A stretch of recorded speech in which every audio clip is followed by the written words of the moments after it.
দর্শক, সিএসআর এর মুক্তবাক অনুষ্ঠানে আপনাদের সবাইকে স্বাগত জানাচ্ছি। শুরুতেই জানিয়ে দেব আজকের শিরোনামগুলো। দেশে করোনায় প্রাণহানি 150 ছাড়ালো। চীনের র্যাপিড টেস্ট কিটের অর্ডার বাতিল করল ভারত। সংক্রমণ কমলেও সতর্ক থাকার পরামর্শ বিশ্ব স্বাস্থ্য সংস্থার। র্যাপিড টেস্ট কিটের অনুমোদন নেই বিশ্ব স্বাস্থ্য সংস্থার, পাল্টা জবাব স্বাস্থ্য মন্ত্রণালয়ের। গণস্বাস্থ্যের বিরুদ্ধে অপপ্রচারের অভিযোগ। অযাচিতভাবে এবং অসত্য তথ্য উপস্থাপন করে মানুষকে তথা প্রতিষ্ঠানকে হেয় প্রতিপন্ন করার প্রচেষ্টা চালানো হয়, সেটি অত্যন্ত দুঃখজনক। অন্তত সেপ্টেম্বর পর্যন্ত এই স্কুল কলেজ সবই বন্ধ থাকবে যদি না এই করোনা ভাইরাস তখন অব্যাহত থাকে। পরিস্থিতি না বদলালে সেপ্টেম্বর পর্যন্ত বন্ধ শিক্ষা প্রতিষ্ঠান, জানালেন প্রধানমন্ত্রী। ঋণের সুদ মওকুফ বিবেচনার আশ্বাস। চাকরি বাঁচাতে নানা প্রান্ত থেকে কর্মস্থলে ছুটে আসছেন শ্রমিকরা। গাজীপুর ও চট্টগ্রামে বকেয়া বেতনের দাবিতে বিক্ষোভ। আমাদেরকে কোনো নোটিশ দেন, আমাদের ওয়ার্কার এতগুলো ওয়ার্কার, এই বড় করোনা পরিস্থিতিতে আমরা কোথায় যাব? এক ফ্যাক্টরি বন্ধ, এক ফ্যাক্টরি খোলে, সেটা আমরা মানতে পারতেছি না। দর্শক, আপনারা দেখছেন সিএসআর এর মুক্তবাক। আপনাদের সাথে আছি আমি মঞ্জুর আল মতিন। দর্শক, আজকেও যথারীতি করোনা পরিস্থিতি নিয়ে কথা। আপনারা জানেন গণস্বাস্থ্যের তৈরি একটি র্যাপিড টেস্টিং কিট নিয়ে বেশ বিতর্ক চলছে কদিন ধরেই। সেখান থেকে আমরা আলোচনা শুরু করতে চাই। আসলে যথেষ্ট গতিতে আমরা করোনার পরীক্ষা করতে পারছি কিনা, সেখান থেকে আলোচনার সূত্রপাত। আমরা এ নিয়ে কথা বলতে দুজন সম্মানিত অতিথিকে আমন্ত্রণ জানিয়েছি। তারা সরাসরি যুক্ত হচ্ছেন আমাদের সাথে। আছেন ডক্টর জাফরুল্লাহ চৌধুরী, তিনি অন্যতম ট্রাস্টি গণস্বাস্থ্য কেন্দ্র ট্রাস্ট, এবং আছেন অধ্যাপক ডাক্তার শাহ মনির হোসেন, তিনি সাবেক মহাপরিচালক স্বাস্থ্য অধিদপ্তর। আপনাদের দুজনকেই স্বাগত আমাদের অনুষ্ঠানে। দর্শক, তাদের সাথে আলোচনায় যাবার আগে এই যে বিতর্কের কথা বলছিলাম, সে নিয়ে আজকে স্বাস্থ্য মন্ত্রণালয়ের তরফ থেকে একটি প্রেস কনফারেন্স হয়েছে। সে নিয়ে একটা প্রতিবেদন তৈরি করেছি, আমরা সেটি দেখে নেব। কিন্তু কোনো ব্যবসায়ীকে টাকা দিতে আমরা রাজি নই, কোনো এরকম লেনদেনেরও আমরা অংশীদার হতে চাই না। তা আপনাদের মাধ্যমে এটি আবেদন, অনুগ্রহ করে চিঠি দেন, একটা নির্ধারণ করে দেন, আমরা যাতে কালকেই এই কিট জমা দিতে পারি। গণস্বাস্থ্য কেন্দ্রের র্যাপিড টেস্ট কিট সরকার অনুমোদন না দেয়ায় রোববার এমনই ক্ষুব্ধ প্রতিক্রিয়া জানান প্রতিষ্ঠানটির প্রতিষ্ঠাতা ট্রাস্টি। অভিযোগ করেন, ঘুষ গ্রহণের মাধ্যমে সরকারকে প্রশ্নবিদ্ধ করতে চায় মধ্যস্বত্বভোগী একটি পক্ষ। তবে কেন তাদের কিট সরকার ব্যবহারের জন্য নেয়নি তা নিয়ে সচিবালয়ে সংবাদ সম্মেলন করেছে স্বাস্থ্য মন্ত্রণালয়। এ সময় গণস্বাস্থ্যের দেয়া বক্তব্যকে দুঃখজনক বলেও মন্তব্য করেন তারা। আমরা বলেছিলাম যে এই যে কিটটা, এটি কিন্তু অ্যাপ্রুভ কিট না, এটি হচ্ছে এখন একটা ট্রায়াল পর্যায়ের একটা কিট। এটি তো হ্যান্ড ওভার হয় না। এটি যখন পুরোপুরিভাবে অ্যাপ্রুভ হবে তখন আপনারা বড় করে অনুষ্ঠান করেন, সেখানে জাতীয় পর্যায়ে অনুষ্ঠান করেন, কোনো অসুবিধা নেই। কিন্তু এটি তো হয় না, সেজন্য আমরা সেখানে যাইনি এবং তাদের আমরা নিষেধ করেছিলাম যে এটি না করার জন্য। কিন্তু তারপরে ওনারা সেই অনুষ্ঠানটা করেন এবং অনুষ্ঠানের পরে যে প্রেস ব্রিফিং হয় আপনারা দেখেছেন, সেখানে ওষুধ প্রশাসন, ইভেন মন্ত্রণালয় থেকে ঊর্ধ্বতন কর্তৃপক্ষ সম্পর্কে উনি কিন্তু অনেক ধরনের কটূক্তি উনি করেছেন, ওখানে বিদ্রুপাত্মক কথাবার্তা বলেছেন, যেটি মোটেও গ্রহণযোগ্য নয়। ঔষধ প্রশাসনের পরিচালক বলেন, গণস্বাস্থ্য কেন্দ্র কিট উদ্ভাবন ও তৈরি করতেই পারে, তবে আন্তর্জাতিক প্রোটোকল মেনে তাদের অনুমোদন নিতে হবে। ওনারা একটা জিনিস আবিষ্কার করেছেন, একটা ইনোভেশন, সেই ইনোভেশন করলে সেটাকে ভ্যালিডেট করতে হয়। অর্থাৎ সত্যি কিনা উনি যেটা ক্লেম করছেন যে সেটা তার সেন্সিটিভিটি কত, স্পেসিফিসিটি কত, এই জিনিসটা আমাদের ভ্যালিডেট করতে হয়। তো তার জন্য আমাদের একটা নির্ধারিত একটা পাথ হয়ে আছে যে সেটা তাদের ফলো করতে হয়। বিশ্বব্যাপী কোনো দেশেই কিন্তু এই র্যাপিড কিটের পারমিশন দেওয়া হয়নি অফিসিয়ালি। কিছু কিছু দেশ দিলেও প্রত্যাহার করে নিয়েছে পরে, তো আমরাও এটা দিতে চাচ্ছি না। স্বাস্থ্য অধিদপ্তর আশ্বস্ত করেছে, করোনার নমুনা পরীক্ষায় কিটের অভাব হবে না। শুরুতেই ডক্টর জাফরুল্লাহ চৌধুরী, আপনার কাছে আসতে চাই। আপনি বোধহয় খানিকটা শুনতে পাচ্ছিলেন যে প্রতিবেদনটি আমরা দেখাচ্ছিলাম, সেখানে স্বাস্থ্য মন্ত্রণালয়ের তরফ থেকে বা ঔষধ প্রশাসনের তরফ থেকে প্রধান যে অভিযোগটি আপনার বিরুদ্ধে, সেটি হচ্ছে আপনারা যথাযথ প্রক্রিয়া অনুসরণ না করে এই কিটটি হস্তান্তর করতে চেয়েছেন। সে ব্যাপারে আপনার বক্তব্য জানতে চাই। পরিষ্কার, আমি আজকে ওনাদের এই প্রেস কনফারেন্স হওয়ার আগে সকাল 10টার সময় আমি কয়েকবার উনাকে ফোন করেছিলাম। আমি জানি উনি এই জাতীয় ভুলটা করবেন, এই জাতীয় ভুলটা অজ্ঞতাবশত এই কারণেই করেছেন। উনার বক্তব্যের প্রত্যেকটা জিনিসকে আমি পরিষ্কারভাবে বুঝিয়ে দেব, উনার অজ্ঞতার কারণে উনি ভুল বক্তব্য রেখেছেন। উনি যেমন কি বলেছেন যে এটা বিশ্ব স্বাস্থ্য সংস্থার অনুমোদন কোনো দেশে নাই, বিশ্ব স্বাস্থ্য সংস্থার এটার ম্যান্ডেটই না, তারা অনুমোদন দেওয়ার তাদের কোনো অধিকারই নেই। তাদের এটা উনি যে আছেন একমাত্র আছেন আমাদের জেনারেল মাহবুব সাহেবের, আমাদের জাতীয় যে ঔষধ প্রশাসন অধিদপ্তর আছেন তারা, ভারতীয় অধিদপ্তর, এখানে সুতরাং উনার পয়লা বক্তব্যটাই ভুল। তারপর দ্বিতীয়ত উনি বলেছেন পৃথিবীর কোথায় এটা নাই, এটাও আর একটা ভুল বক্তব্য।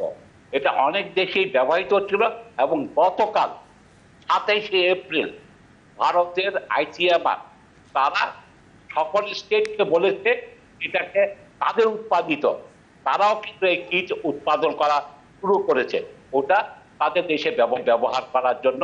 তো সংযতভাবে এটার আরো পরীক্ষা দরকার, এটার স্ট্যান্ডার্ডটা মানতে হবে পিসিআর এর কোম্পানিদের ইত্যাদি কথা বলেছেন। এটা তো গতকাল উনাকে আমি এইসব কথাই বলে দিতে চেয়েছিলাম যাতে উনি যাদের কথায় ঢাল খাচ্ছেন, যাদের ঠিকানা বুলি বলছেন, তারা উনাকে মিসলিড করতে না পারে। দুর্ভাগ্যবশত উনি আবার SMS এর উত্তরও দেন নাই, ফোনও ধরেন। আর তার দ্বিতীয়ত উনি বলছেন যে আন্তর্জাতিক মান কি? এখন আন্তর্জাতিক মান কি? যে আজকে আমেরিকার স্ট্যান্ডার্ডের ভাতা হলো $30,000, আর আমাদের তো হলো $2,000। তাইলে এটা কি কথা বলছেন ওনারা? আমাদের এটা আমার দেশের প্রয়োজন। তারপরে আমি আরেকটা বলি, গত 1 মাস যাবত, আজকে না, একদিন না, 1 মাস যাবত ইরানে এই একই জাতীয় জিনিস তারাও উদ্ভাবন করেছে। ইরানের মন্ত্রণালয়ের সাবেক অ্যাডভাইজার আমাকে লিখিতভাবে জানিয়েছেন যে তারা প্রতিদিন 10 লাখ র্যাপিড টেস্ট কিট উৎপাদন করে ব্যবহার করে। আপনারা জানেন এখানে বাংলাদেশে নগণ্য সংখ্যক টেস্ট হচ্ছে, এই জন্য বিশ্ব স্বাস্থ্য সংস্থা আরেকবারে বলেছে টেস্ট। ডক্টর চৌধুরী, তারা যেটা বলবার চেষ্টা করেছেন সেটা হচ্ছে যে একটি কতগুলো ধাপ আছে, যেমন আইসিডিডিআরবির মতো কিছু প্রতিষ্ঠানের মাধ্যমে এর একটি প্রোটোকল তৈরি করা প্রয়োজন, সেগুলো আপনারা না করে এসেছেন, সে কারণে তারা নিতে পারছেন না। এটাও একদম ভুল কথা। আপনি এটা বলতে চাচ্ছেন যে আপনি ভাতের সাথে ডাইল মিশাবেন না ডাইলের সাথে ভাত মিশাবেন, এই জাতীয় যুক্তিতর্ক ওনারা চেষ্টা করছেন। এইটাকে ওনারা একটা মধ্যফালিয়া শ্রেণীকে ইম্পোর্ট করছেন। যারা এই দেশের দ্রব্যের মূল্য বাড়ায়, কৃষক তার পণ্যের মূল্য পায় না, ভোক্তা তার অধিক দামে কিনতে হয়, মাঝখানের একটা শ্রেণী লাভ করে বেড়ায়। ঠিক একই শ্রেণী ওনারা আমদানি করেছেন, যার নাম দিয়েছেন CRO, কন্ট্রাক্ট রিসার্চ অর্গানাইজেশন। সরকারের বঙ্গবন্ধু মেডিকেল ইউনিভার্সিটি এত বড়, তারা কি আমাদের এটা দেখতে পারে না? তার জন্য ফারাবি হসপিটাল নাম শুনেছেন? কয়জনের নাম শুনেছেন? তারা একজন এই CRO, একজন CRO হলো কি হলো বেক্সিমকো, তাদের কনসাল্টিং ফার্ম আছে। বেক্সিমকো এজ এ প্রতিষ্ঠান খুব বড়, কিন্তু তার কোনো হাসপাতাল নেই, তার কোনো বিজ্ঞানী নেই, তারা সেখানে এরা তার অন্য স্বার্থ জড়িত আছে। এখানে বাংলাদেশে যত ওষুধ হয় সেগুলিকে তো CRO করে না, কারণ সেখানে লাভ কম, এই মেশিনে অনেক লাভ। সেটা তো আপনারা পত্রিকায় দেখছেন কিভাবে আজকে আমাদের জিনিসের যন্ত্রপাতি আমদানি। এই কারণে এটাকে অকারণে আমাদেরকে ডিলে করার জন্য আমরা বলছি আপনি যাকে ইচ্ছা বঙ্গবন্ধুতে পাঠান, ঢাকা শিশু হসপিটালে পাঠান, আজকে আর্মি প্যাথোলজি পাঠান, DCR কে পাঠান, এরা প্রত্যেকের কম্পিটেন্স আছে। তো তাদের কাছে না পাঠিয়ে আপনি আগে থেকে 2জন লোক এনে বসিয়ে রেখেছেন, এটা আনএথিক্যাল। ডক্টর চৌধুরী, তারা একটা কথা বলতে চেয়েছেন যে আপনি যে ঘুষের অভিযোগ এনেছেন, আপনি যেন সুনির্দিষ্টভাবে বলেন যে কে ঘুষ চেয়েছেন আপনাদের কাছে। পরিষ্কার ভাবে বলেছি এই ভদ্রলোক উনি সজ্জন ব্যক্তি, উনি আমার কাছে 1 পয়সাও ঘুষ চান নাই, এটা আমি কখনো বলি নাই। তবে বাংলাদেশে কিভাবে ঘুষ দেওয়া হয়, এই যে মধ্যবিত্ত লোকটাকে কেন রাখা হয় জানেন? সরাসরি ঘুষ যাতে চাইতে না হয়, সেই উনি লেনদেনের ঠিকঠাক করেন। আমি সেটাই বলেছি, কোন রকম লেনদেনে আমরা যাব না। আজকে সরকার যা নীতি, যেই ফি নির্ধারণ করে দেবে আমি দেব, কিন্তু কোনো আনএথিক্যাল ফি কাউকে দেব না, কারো ব্যবসাতে সাহায্য করবো না। আমি জনগণের স্বার্থের কথাই, আমি সেই স্বার্থে। ডক্টর চৌধুরী, তারা যেটা বলতে চাইছেন যে সিআরওর কথা আপনি বলছিলেন, এর মধ্যে 9টি প্রতিষ্ঠান রয়েছে, এর মধ্যে আইসিডিডিআরবিও রয়েছে, সেটি নিয়ে বোধহয় খুব বেশি প্রশ্ন নেই, তাহলে তার মাধ্যমে করালে সমস্যাটা কোথায়, সেটি বোধহয় তারা বলতে চাচ্ছেন। বিএসএমএম নাই তো দাম, বাংলাদেশের সবচেয়ে বড় ইনস্টিটিউশন, যেখানে বাংলাদেশের সরকার খালেদা জিয়ার চিকিৎসা করিয়েছেন এবং আমি সরকারকে সমর্থন করেছি। আর যেটা বাংলাদেশের একটা বড় প্রতিষ্ঠান, তারা কেন এটার অন্তর্ভুক্ত হবে না? উনাদের বক্তব্য হলো উনাদের নাম নাই, নাম ঢুকায় নেন। আজকে শিশু হসপিটাল অনেক গবেষণা করে, তাদের নাম ঢুকায় নেন। আইএডিসিআর অনেক রোগ দেখাশোনা করছে, আমাদের রিপোর্ট আছে। আমাদের উনারা যাদের নাম বলেছেন, সেটা একটা হলো সিরাজগঞ্জের একটা medical college, Dhaka medical college নাই, তাদের চেয়ে নিশ্চয়ই সিরাজগঞ্জের, তারা খারাপ না, তাদের চেয়ে নিশ্চয়ই বিএসএমএলিও, ওদের বঙ্গবন্ধু অনেক বড় ইনস্টিটিউশন, তো তারা না কেন? আমি যেটা কথা বলেছি, এই মাস্টার ছড়িয়াটাকে আমরা মনে করি এটা বাংলাদেশের জনগণের স্বার্থ বিরোধী কাজ, তৃতীয় বিশ্বের স্বার্থ বিরোধী কাজ, কেবল তাই না, স্বাস্থ্য বিভিন্ন। আপনার কাছে আবার ফিরবো ডক্টর চৌধুরী, এই প্রসঙ্গে একটু অধ্যাপক মনির হোসেনের কাছ থেকে ঘুরে আসতে চাই। আসলে এই যে একটি টেস্টিং কিট কতটুকু কাজ করছে, এটা পরীক্ষা করে দেখার জন্য কি ধরনের ল্যাব বলুন বা সেট আপ বলুন, অবকাঠামো বলুন, সেটা প্রয়োজন রয়েছে? আপনাকে ধন্যবাদ। আমি এই যে কোনো পরীক্ষা, যে কোনো নতুন কোনো টেস্ট যদি এই দেশে হয়, তাহলে তাকে তার এফিকেসিটা কনফার্ম করার জন্য যারা তৈরি করছে তাদেরকে তখন আবেদন করবে ওষুধ প্রশাসনের কাছে, আবেদনের সাথে সাথে তাদের রিপোর্ট দিবে, এই রিপোর্ট সহ আবেদন করবে। এটাই হলো পদ্ধতি। আমি এখানে জানি না অর্থে উনি কি পদ্ধতি নিয়েছেন।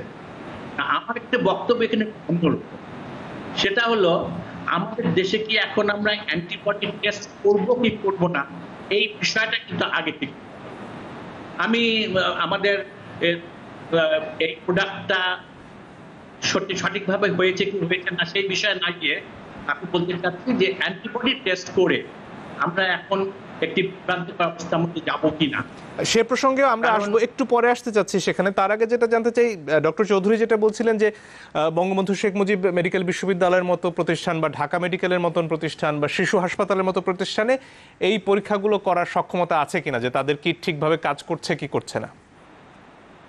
এটা তো নির্দিষ্ট করা আছে যে কোথায় কোথায় করতে হবে।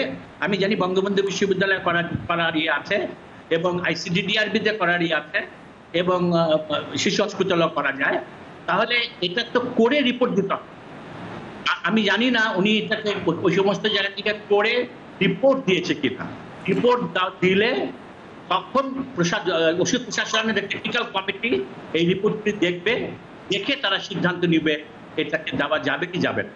এক্ষেত্রে এই জায়গাটাই আমি ঠিক জানি না। আমি এরকম যে একটি বৈশ্বিক মহামারীর মতন অবস্থায় তো অনেক আগের যে নিয়ম ছিল সেগুলো ভেঙেও অনেক ক্ষেত্রে কিভাবে দ্রুত মানুষের কাছে পরীক্ষা বলুন বা ভ্যাকসিন বলুন সেগুলো পৌঁছানো যায়, সে চেষ্টা বিশ্বব্যাপী হচ্ছে। তো এটা যদি সরকার নিয়ে নেয়, তাদের কাছ থেকে নিয়ে সরকার যদি কটা জায়গায় পরীক্ষা করায়, সেটা কি সম্ভব? নিয়ম যেটা আমি যতটুকু জানি, নিয়ম হলো ওষুধ প্রশাসনের কাছে আবেদন করার সময় পরীক্ষা করে ওই পরীক্ষার রিপোর্ট সহ তারা জমা দেবে।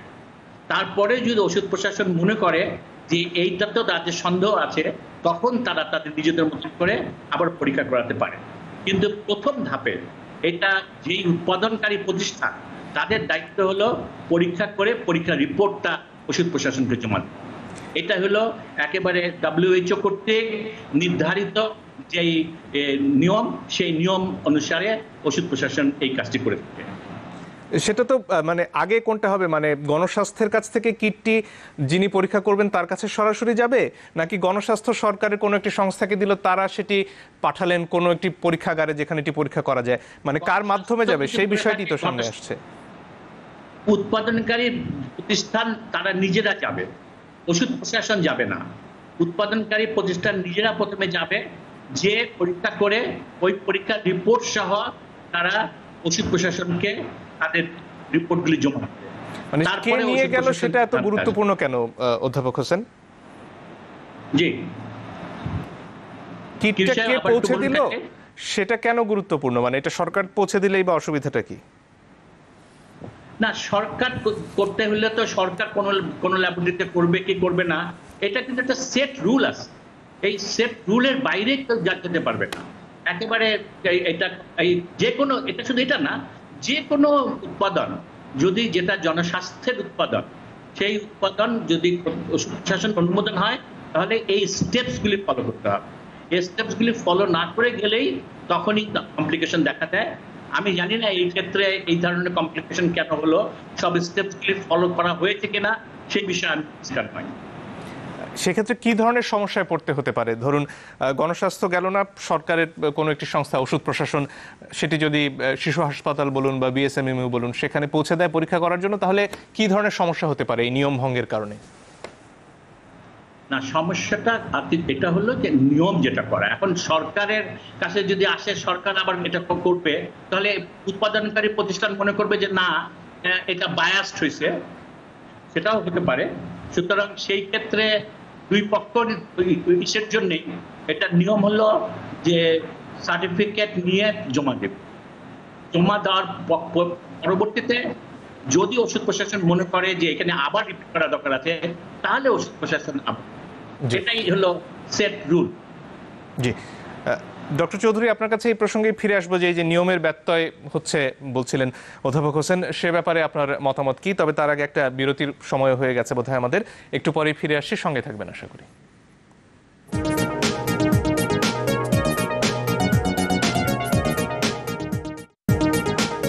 দর্শক আপনারা দেখছেন সিএসআর মুক্তবাক। কথা হচ্ছিল করোনা পরীক্ষার কিট নিয়ে যে বিতর্ক হচ্ছে সেটি নিয়ে। আমরা ডক্টর জাফরুল্লাহ চৌধুরীর কাছে ফিরে আসব। নিশ্চয়ই আপনি শুনছিলেন একটু আগে অধ্যাপক হোসেন যেটা বলছিলেন যে এর একটি প্রোটোকল রয়েছে, সেটি আসলে মেনে আসলে সমস্যাটা কোথায়, এক।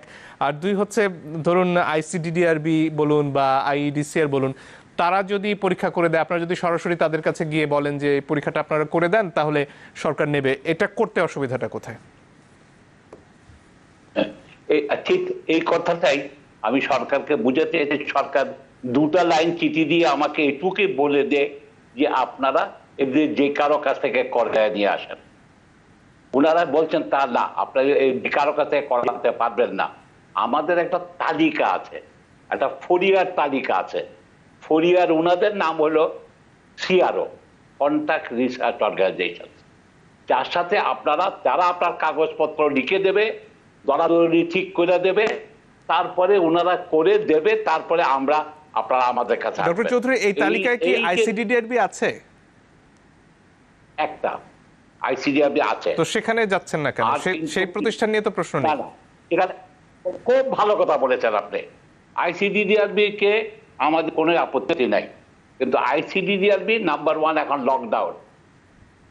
ওনারা আজকের প্রেস কনফারেন্সে উনি স্বীকার করেছেন, সেখানে কথা টুইস্ট করে বলেছেন আংশিক বন্ধ। ল্যাবরেটরি খোলা আছে কিন্তু তাদের এটার আংশিক বন্ধ আছে, এটা ওনাদের। তারপরে কি আইসিডিডিআরবিতে যেতে হলে তার কাছে যাওয়ার পরে ওনারা একটা বাজেট দেবেন, কত লক্ষ টাকা ওনাদেরকে ফি দিতে হবে। এখন আজকের এই যুদ্ধের সময় আমাদের এইসব করার সময় আছে কিনা আপনারা চিন্তা করে দেখেন। এটা তো নির্দেশ, আমরা যেটা বলেছি যে ঠিক ওটার ব্যাপারে আমাদের আইসি রাখেন, তার বাকি নামগুলি শুনবেন আপনি, কারা কারা ওনার ফরিয়া তালিকায় আছে। ফারাবি হসপিটাল কয়জনের নাম শুনেছেন? আজকে যেমন আছে সিরাজগঞ্জের খাজা দেওয়ানি medical college, Dhaka medical college নাই কেন? বারডেম নাই কেন? শিশু হসপিটাল নাই কেন? বলছে ওনাদের নাম নেই, ওনাদের কাছে যাওয়া যাবে না। আমরা তো নাম বলেছি। ঢাকা বঙ্গবন্ধু মেডিকেল বিশ্ববিদ্যালয়, বলতেন না ওনার তো নাম নাই, উনি ফরিয়ার তালিকার মধ্যে নাই, এই সিআরও তালিকাতে নাই। আপত্তিটা আমার সেখানে। আমাদেরকে যেখানে বুঝাতে চাচ্ছি এই জাতীয় হয়রানি কখন করেন বাংলাদেশে, আপনারা সবাই জানেন লেনদেন করার জন্য এই জাতীয় হয়রানিটা হয়। ডক্টর চৌধুরী, আপনি বলছিলেন আজকে যে পরিষ্কার ভাবে- ওষুধ প্রশাসনের মহাপরিচালক সজ্জন ব্যক্তি, তাকে কেউ কেউ ভুল বোঝাচ্ছে। কারা ভুল বোঝাচ্ছে তাকে? না না, আমি এখনো মনে করি উনি সজ্জন ব্যক্তি, উনি কখনো আমাদের কাছে 1 পয়সা চাননি। কিন্তু কারা এক ভুল পয়সাও বোঝাচ্ছে চায়নি। তাকে তাহলে? আর আপনি ভুল বোঝাচ্ছে, এটা তার ব্যবসায়িক স্বার্থ। উনাকে যেই কারণে আজকে সকালে আমি 10টায় একাধিকবার ফোন করেছিলাম এবং একটা SMS-ও পাঠিয়েছিলাম। আমি জানতাম উনি ওনাদের ট্রিপে পড়ে যাবেন। এই যে যেমন 2টা কথা বলেছেন, বিশ্ব স্বাস্থ্য, একদম ভুল কথা। কোনো দেশে এটা অনুমোদিত না, একবারে ভুল কথা। যেমন কি ধরেন ইন্ডিয়াতে গতকালই তাদের আইটেমা থেকে এটা ব্যবহারের কথা বলা হয়েছে। এই যে যাদের ইরানে স্বার্থের, 1 মাসের আপনি যে ফাঁদ পাতার কথা বলছেন, কারা পাচ্ছে সেই সুনির্দিষ্ট করে বলা যায় তাদের নাম?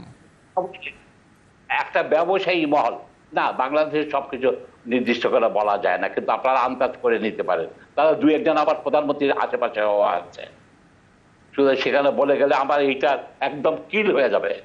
এখন অন্তত উন্মুক্ত মনে প্রধানমন্ত্রী এটা দেখছেন হয়তো, আশা করি।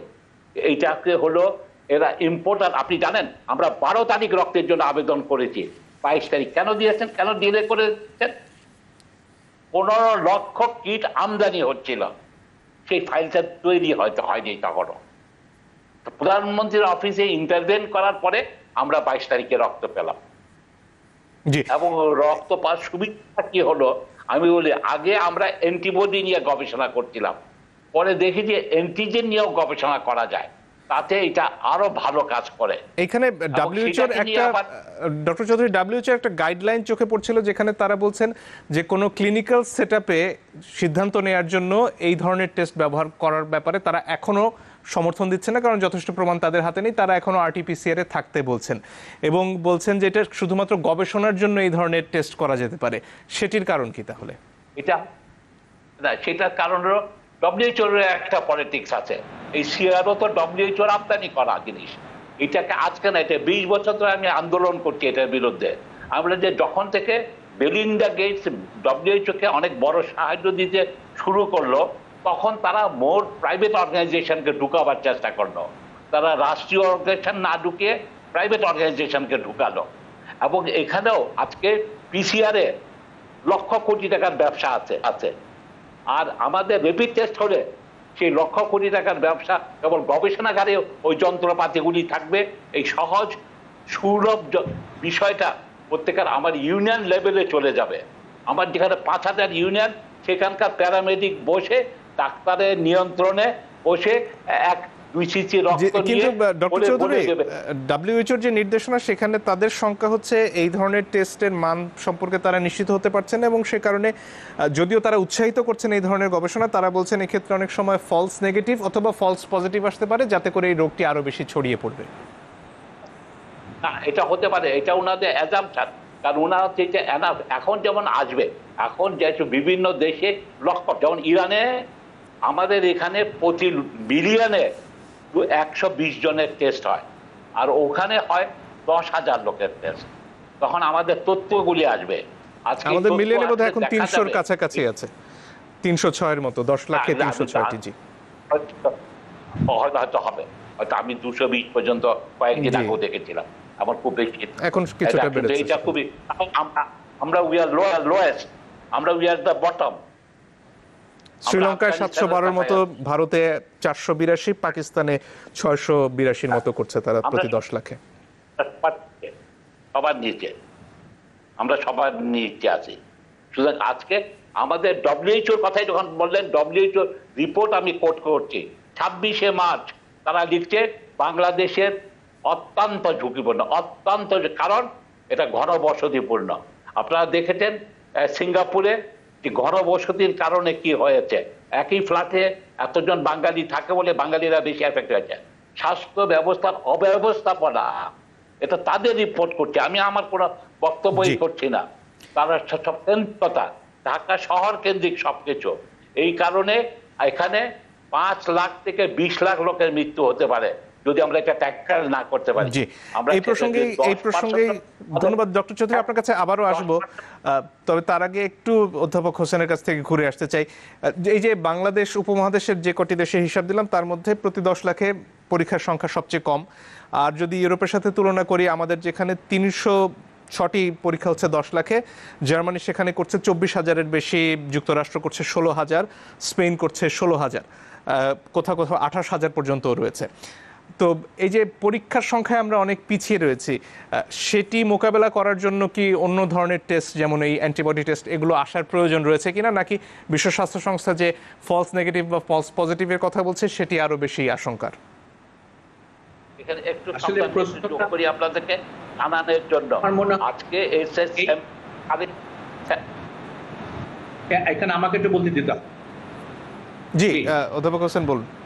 এটা আমাদের যদি অ্যান্টিবডি আমার শরীরে কখন আসবে, আমার শরীরে যদি ভাইরাস ঢুকে এই ভাইরাসের এগেইনস্টে অ্যান্টিবডি তৈরি হতে মিনিমাম 5 দিন, 5-7 দিন থেকে 10 দিন ধরে। অর্থাৎ আমার অ্যান্টিবডি তৈরি হওয়ার পরে কিন্তু অ্যান্টিবডিটা তৈরি হচ্ছে কার এগেইনস্টে? এটা কিন্তু আরএনএ এর এগেইনস্টে। আমরা এটা যে প্রোটিন যেটা আছে সেই প্রোটিন লেয়ারের এগেইনস্টে অ্যান্টিবডি তৈরি হচ্ছে। এই অ্যান্টিবডি তৈরি হওয়ার পরে আমরা যদি আজকে টেস্ট করা শুরু করি শুধু এই টেস্ট দিয়ে, তাহলে এই সবকিছু যে কথাটা বলেছে যে আমার নেগেটিভ হওয়ার সম্ভাবনা অনেক বেশি থাকবে, এবং আমি একটি পজিটিভ কেসে যদি নেগেটিভ রিপোর্ট দেই তাহলে সে নির্দ্বিধায় ঘুরে বেড়াবে এবং সে বলবে যে আমি তো নেগেটিভ, কিন্তু প্রকৃতপক্ষে সে পজিটিভ। সুতরাং সেই ক্ষেত্রে রিস্ক বেড়ে যাবে। এই কারণেই বলা হয় এটা সরাসরি অ্যান্টিজেন টেস্ট করার জন্য পিসিআর এর মাধ্যমে অথবা আজকাল হয়েছে এই অ্যান্টিজেন টেস্ট করতে হবে। অধ্যাপক হোসেন, আরটিপিসিআর এর ব্যাপারে কি শতভাগ আমরা নিশ্চিত থাকি না সেখানেও ফলস নেগেটিভ বা ফলস পজিটিভের সম্ভাবনা থাকে? সম্ভাবনা থাকে। আমাদের দেশে কত ভাগ সেটা আরটিপিসিআর এ? যে আরটিপিসিআর এ ফলস নেগেটিভের সম্ভাবনা কত ভাগ? আরটিপিসিআর ফলস নেগেটিভ সম্ভাবনা খুবই কম। যদি প্রপারলি ক্যালিব্রেট করে মেথডোলজি ঠিক করা হয় তাহলে ওখানে ফলস নেগেটিভ হওয়ার সম্ভাবনা নেই। সেই কারণে আমরা কিন্তু কারিগরি ত্রুটির কারণে হতে পারে সেখানে এই আরটিপিসিআর-কেই এটা করা হয়। আমাদের প্রথম থেকে পিসিআর একটু ছিল, এখন আমরা 28টি ল্যাবরেটরি চালু হয়ে গেছে পিসিআর করার জন্য, এবং প্রতিদিনই এই টেস্টের সংখ্যা বাড়ছে। আমাদের এই টেস্টের সংখ্যা আরো বাড়ানোর জন্য আরো কিছু ল্যাবের প্রয়োজন, কিন্তু যেটা অসুবিধা সেটা হলো যে আমাদের এই টেস্টগুলি করার জন্য অ্যাপ্রোপ্রিয়েট হিউম্যান রিসোর্সেস এবং ফিজিক্যাল ফ্যাসিলিটিস দরকার। এখানে একটা বিষয় জানতে চাই অধ্যাপক হোসেন, গতদিন একটি অনুষ্ঠানে আমরা কথা বলছিলাম আইডিসিআর এর প্রধান ভাইরোলজিস্টের সাথে, এবং তিনি বলছিলেন যে যখন আইডিসিআর বাইরে এই পরীক্ষাগুলো গিয়েছে আরটিপিসিআর এর, তখন এটা যে পরীক্ষার জন্য স্যাম্পল কালেকশন থেকে শুরু করে পরীক্ষা করা পর্যন্ত যে দক্ষতার প্রয়োজন সেটির ক্ষেত্রে অনেক ক্ষেত্রে অভাবের বিষয় থেকে গেছে, কারণ অত ছড়িয়ে দেওয়ার প্রস্তুতি আগে থেকে ছিল না। সেক্ষেত্রে কি আরটিপিসিআর নিয়ে অনেকটা সন্দেহ থেকে যাচ্ছে না? আরটিপিসিআর এর দিকে সন্দেহটা আপনি যেটা বলেছেন সেটা যদি আমি স্যাম্পলটা ঠিক মতন কালেক্ট না করি তাহলে অবশ্যই আমার প্রবলেম হতে পারে। স্যাম্পল কালেক্ট করার পরে যিনি এই মেশিনটি চালাচ্ছেন উনি যদি ওয়েল ট্রেন না হয় তাহলে হতে পারে। কিন্তু আমাদের পরিস্থিতি হলো যে আমরা এখন যে সমস্ত মেশিনগুলি সরকার থেকে চালানো হচ্ছে সেইগুলি যারা চালাচ্ছে তারা কিন্তু সবাই ভাইরোলজিস্ট এবং ভেরি হাইলি কোয়ালিফাইড ভাইরোলজিস্ট। কিন্তু আমার ফিল্ড থেকে যে স্যাম্পলগুলি কালেক্ট করে নিয়ে আসছে এইখানে মনে হচ্ছে কিছু প্রবলেম হয়ে গেছে, কারণ এই স্যাম্পল কালেক্টর টেকনিক হওয়ার জন্য সঠিক ট্রেনিং হয়তো দেওয়া হয়নি। আরো দুটো বিষয় সামনে এসেছিল অধ্যাপক হোসেন, একটি হচ্ছে যে সোয়াব এর জন্য থাকার কথা সেটি সব ক্ষেত্রে পাচ্ছেন না, এবং যে কোল্ড চেইন বা এটি নিয়ে আসার জন্য যে বিশেষ ধরনের বহন করার বাক্স দরকার সেটিও ক্ষেত্র বিশেষে নেই। এখানে একটু দুর্বলতা অবশ্যই আছে, কিন্তু তথাপি এই দুর্বলতাটা দূর করার জন্য ব্যাপক আকারে একটি সিদ্ধান্ত নেওয়া হয়েছে যাতে প্রতিটি ইউনিয়নে একটি করে এই কালেকশন সেন্টার খোলা যায় কিনা সেটা সম্বন্ধে সিদ্ধান্ত চলছে। যদি প্রতি ইউনিয়নে একটি কালেকশন সেন্টার খোলা যায়, তাহলে ওইখানে একজন দক্ষ টেকনোলজিস্ট বসে যদি কালেক্ট করে, তাহলে এই যে স্যাম্পল কালেকশন, এটা আর কি হবে, এটা তাহলে সেই ক্ষেত্রে আমাদের এরর হওয়ার সম্ভাবনা কম থাকবে। ঠিক স্যাম্পল কালেকশনের সাথে সাথে আপনি যেটা বলছেন খুব rightly, transportation of the sample, এটা খুব ইম্পর্টেন্ট। তাহলে এই স্যাম্পল ট্রান্সপোর্ট করার জন্য আমাদের যে ইপিআই এর মাধ্যমে যে আমরা এই টিকাদান কর্মসূচির মাধ্যমে যেভাবে আমরা যেই ব্যাগের মাধ্যমে স্যাম্পল কালেকশন করি, মিজলস আউটব্রেকের সময় যেভাবে স্যাম্পল কালেকশন করি, এটা সেইভাবে স্যাম্পল কালেকশন করতে হবে। এখনো স্বল্পতা আছে সারা দেশব্যাপী এই কালেকশনের জন্য, বাক্স হয়তো এখন প্রতুল আছে একটু, তবে এই অপ্রতুলতাটা কেটে যাবে যদি আমরা আরেকটু ব্যাপকভাবে স্যাম্পল কালেকশন করা শুরু করতে পারি। বাড়িতে বাড়িতে না গিয়ে একটি নির্দিষ্ট জায়গায়, একটি প্রতি ইউনিয়নে বা প্রতি ওয়ার্ডে যদি একটা স্যাম্পল কালেকশন করতে পারি। একটা বিরতির সময় হয়ে গেছে, আপনাদের কাছে আবার এই প্রসঙ্গেই ফিরে আসব। আপনাদের দুজনকেই ধন্যবাদ, আবারও ফিরছি। দর্শক সঙ্গে থাকবেন আশা করি।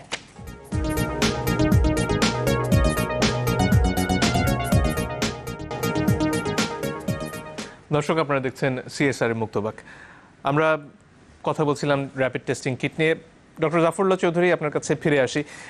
এর পাশাপাশি ডক্টর চৌধুরী শুনতে পাচ্ছেন কিনা নিশ্চিত নই, বোধহয় খানিকটা শুনতে অসুবিধা হচ্ছে।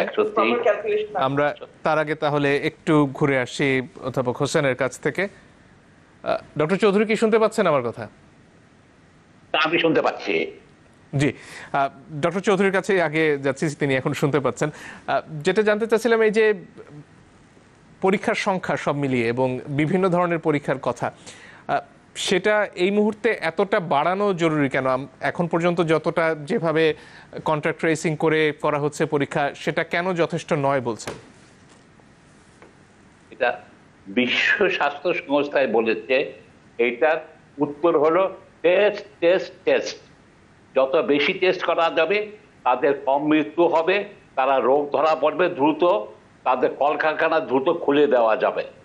আমাদেরকে যেখানে যেখানে আমরা যেটা আলাপটা করেছি, পিসিআর এখনো গোল্ড স্ট্যান্ডার্ড, এইটার ব্যাপারে কারো সন্দেহ নেই। এইটাই একমাত্র পদ্ধতি, প্রচলিত পদ্ধতি বর্তমানে।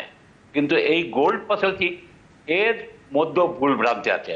আপনারা আজকের পত্রিকায় দেখেছেন, একজন ব্যাংকার, তাকে দুবার এই পিসিআর, এই গোল্ড স্ট্যান্ডার্ড নেগেটিভ বলেছিল।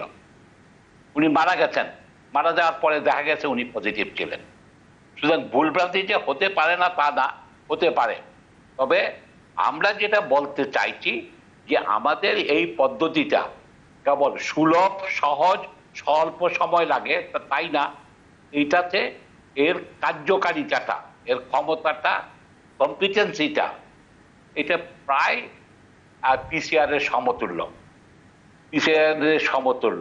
পিসিআর করতে যেটা, আর তারপরে অধ্যাপক মুনির একদম খাঁটি কথা বলেছেন, একটা অ্যান্টিবডি হতে 3 থেকে 5 দিনের মতো সময় লাগে অ্যান্টিজেন।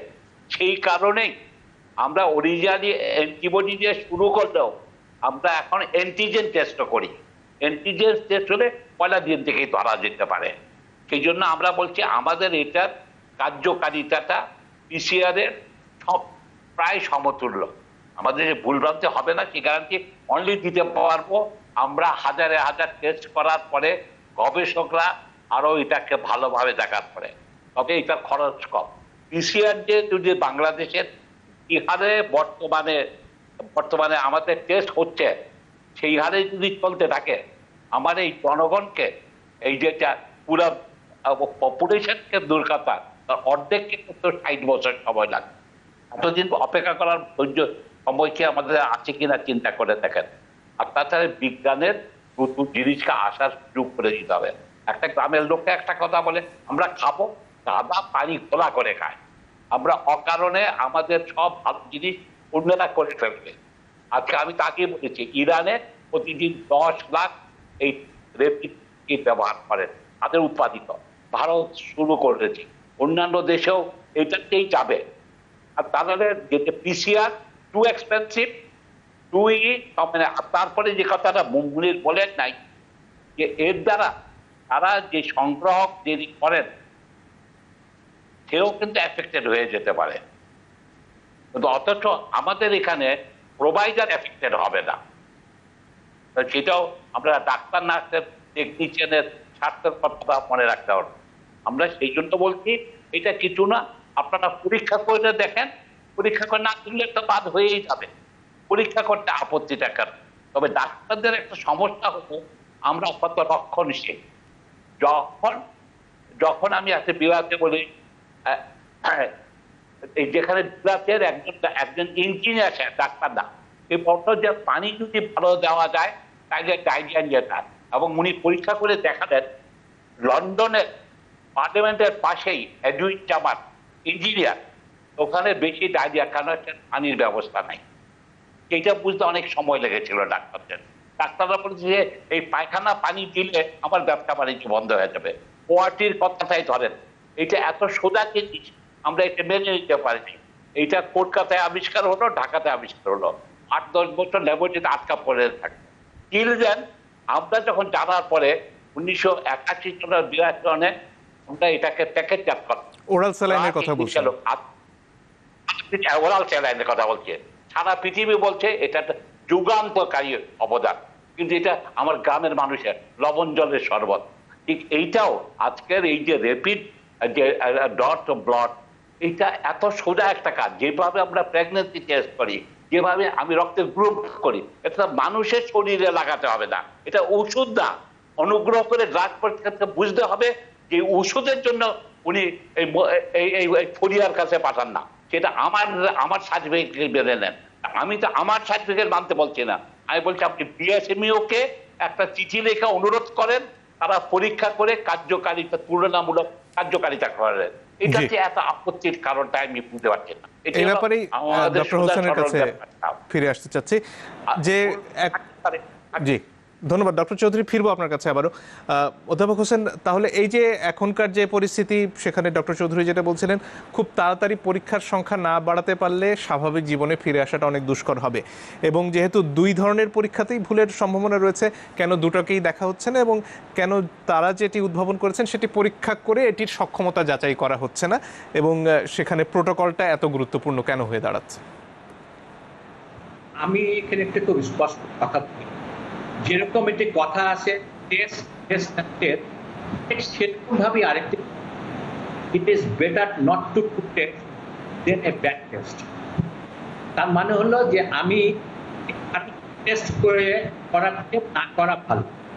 আমি কিন্তু এখানে বলছি কিন্তু না যে ব্লাড প্রোডাক্টটা খারাপ, সেই নিয়ে হলো অ্যান্টিবডি টেস্ট আর অ্যান্টিজেন, এই জায়গায় আমার বক্তব্য। এটা যে কোম্পানি তৈরি করে দিয়ে করি, এবং WHO এই কারণেই আমরা বাংলাদেশে সারা বিশ্বে WHO প্রোটোকল অনুযায়ী আমরা আমাদের কাজে পরিচালনা করি। WHO স্পষ্টভাবে বলেছে যে antibody test is not a test for diagnosis. Antibody টেস্টটা করা হয় ডিজিজ সার্কুলেন্স করার জন্য।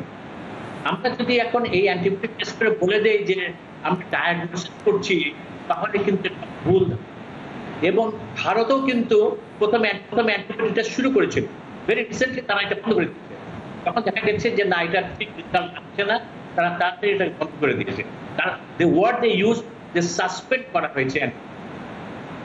সেই জায়গায় সেটা আমাদের বক্তব্য, অবশ্যই টেস্ট বাড়াতে হবে, কোয়ালিটি টেস্ট, যেই টেস্ট আমার রোগী শনাক্ত করবে। যেই আমি আমার ডিজিজ সার্কুলেন্স করার জন্য আমার শরীরে অ্যান্টিবডি কত তৈরি হয়েছে, আমার প্রতিরোধ কত তৈরি হয়েছে, এটা দেখা এক জিনিস, আর রোগ নির্ণয় আরেকটা জিনিস। সুতরাং রোগ নির্ণয় করতে হলে এখন আমি বলবো যেটা আমার বক্তব্য, বিশ্ব স্বাস্থ্য সংস্থার বক্তব্য, antibody test does not give the diagnosis result. এখন ডায়াগনোসিস রেজাল্ট যদি না দেয়, তাহলে আমি এই জাতীয় টেস্ট এনে আমি একটা বিভ্রান্তি করবো কিনা সেটা চিন্তা করার বিষয়। কিন্তু ডক্টর হোসেন, যদি এটা এই রোগ নির্ণয় প্রক্রিয়ায় ব্যবহার না করে আসলে কতদূর ছড়িয়েছে সমাজে, সংক্রমণের হার নির্ধারণ করার জন্য ব্যবহার করা যায়, সেজন্য ঠিক আছে? না, কতটুকু ছড়িয়েছে এটার জন্য ঠিক না, কারণ এটা তো আমি এটা কাদের করবো, আমাদের যার অলরেডি পজিটিভ হয়ে গেছে তাকে তার কতটুকু অ্যান্টিবডি তৈরি হয়েছে এটা আমি দেখতে পারবো এই পদ্ধতির মাধ্যমে। তাহলে আরেকটি ইম্পর্টেন্ট বিষয় হলো যে আমি এখনো বলবো, WHO কথা বলছে যে অ্যান্টিবডি লাগবে না, কিন্তু অ্যান্টিবডিতে আমাদের যে উপকার নাই সেটা বলছি না আমি, কিন্তু এই অ্যান্টিবডিতে আমার দেশের যে কোনো দেশেরই একটি ডিজিজ প্যাটার্নটা দেখার জন্য এই টেস্টের প্রয়োজন আছে।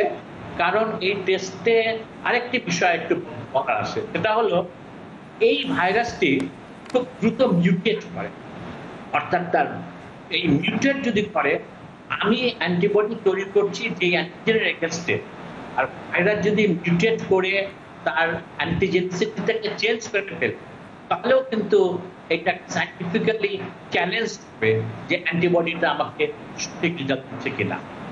এই সমস্ত অনেক কিছু চিন্তা করে কিন্তু WHO টেকনিক্যাল কমিটি, সেই টেকনিক্যাল কমিটি বলেছে যে ইয়েস, অ্যান্টিবডি টেস্ট করা যেতে পারে ফর ডিজিজ সার্ভেলেন্স, কিন্তু অ্যান্টিবডি টেস্ট ডায়াগনস্টিক হিসাবে কার্যকর নয়। এখন আমরা যদি এটাকে ডায়াগনস্টিক হিসাবে কার্যকর করতে চাই, আমি আবারও বলবো আমরা নিজেরা একটি বিভ্রান্তির মধ্যে না পড়ে যাই। আমাকে এই PCR টেস্ট বাড়াবার জন্য আমি একমত যে অনেক এক্সপেন্সিভ টেস্ট, অনেক এক্সপেন্সিভ, এবং এই এক্সপেন্সিভ টেস্ট বাড়ানো করতে এটাই শুধু। তথাপিও আমাদের উচিত এই PCR টেস্টটাকে আরো এক্সপ্যান্ডেড করা, অলরেডি অনেক এক্সপ্যান্ডেড হচ্ছে, প্রয়োজন আরেকটু এক্সপ্যান্ডেড করে আমাদের টেস্টের সংখ্যা বাড়াবার জন্য চেষ্টা করতে হবে। অবশ্যই কেস যত বেশি হবে আমরা তত বেশি কেস করতে পারবো। আমাদের উদ্দেশ্য কি? আমরা কেস এই রোগটি নিয়ে আমাদের সবচেয়ে বড় চিন্তা হলো যেটি রোগ, অর্থাৎ এই রোগটি একজন থেকে আরেকজনের খুব সহজে সংক্রামিত হয়। সুতরাং আমি যদি কনফার্ম করে রোগীকে আইডেন্টিফাই করতে পারি, রোগীকে আইসোলেট করতে পারি, এবং তার কন্ট্যাক্টে যারা এসেছে তাদের টেস্ট করে দেখতে পারি যে তারা পজিটিভ হয়েছে কি পায়নি, পজিটিভ হলে তাকেও আবার আইসোলেশন নিয়ে যেতে পারি, তাহলেই আমি ব্রেক করতে পারবো ট্রান্সমিশন। ধন্যবাদ। একেবারে শেষ প্রান্তে চলে এসেছি। ধন্যবাদ অধ্যাপক হোসেন। ডক্টর চৌধুরী, আপনার কাছে ফিরে আসি, আর যদি কিছু যোগ করার থাকে আপনার, খুব সংক্ষেপে। আমি যে বলছি যে পিসিআরও ভুল করে, যেটা একটা দুবার নেগেটিভ বলেছে সেটা পজিটিভ হয়েছে। সুতরাং এটাকে আজকে আমাদেরকে জনগণের স্বার্থে, দেশের স্বার্থে বৃহত্তর এই গবেষণাটা করতে দিতে হবে, এটা ব্যবহার করতে হবে আমাদেরকে, যাতে সুলভে জনগণ স্বাস্থ্য সুবিধা পায়। ডাক্তারদেরকে এখানে যে কয়েকজনই আমি দেখেছি, ওনারা অত্যন্ত উপমূল্যকতার পরিচয় দিচ্ছেন। ওনারা এই প্রাণীটাই খাবেন, ঘোলা করে খাবেন। ওয়ার্টিকে মেনে নিতে ওনাদের সময় হয়েছিল, পানির স্যানিটেশনের এডুইন চামারকে মেনে নিতে সময় লেগেছিল, ন্যাশনাল হেলথ সার্ভিস তাকে আপত্তি করেছিল, ব্রিটেনের ডাক্তাররা, আমেরিকার ডাক্তাররা, আজকে তারা বলছে এটা হলো বেস্ট পদ্ধতি। সুতরাং আজকে এটাই নেবেন, ওনারা একটু ঘোলা করে নেবেন। তবে জনগণ, এই জন্যই সবকিছু, যেমন সেনাপতির হাতে যুদ্ধ ছেড়ে দেওয়া যায় না, এটা রাজনীতিবিদরা এখানে আজকে জনগণের হাতে, জনগণকেই এইটার সাথে সম্পৃক্ত করতে হবে, যাতে এইটার সুলভের বেনিফিটটা জনগণ পায়। জনগণের স্বাস্থ্যই আমাদের মূল লক্ষ্য। আপনাদের দুজনকে অসংখ্য ধন্যবাদ। দর্শক, ধন্যবাদ আপনাদেরকেও যারা এতক্ষণ আমাদের সাথে ছিলেন। বিদায় নিচ্ছি আজকের মতো।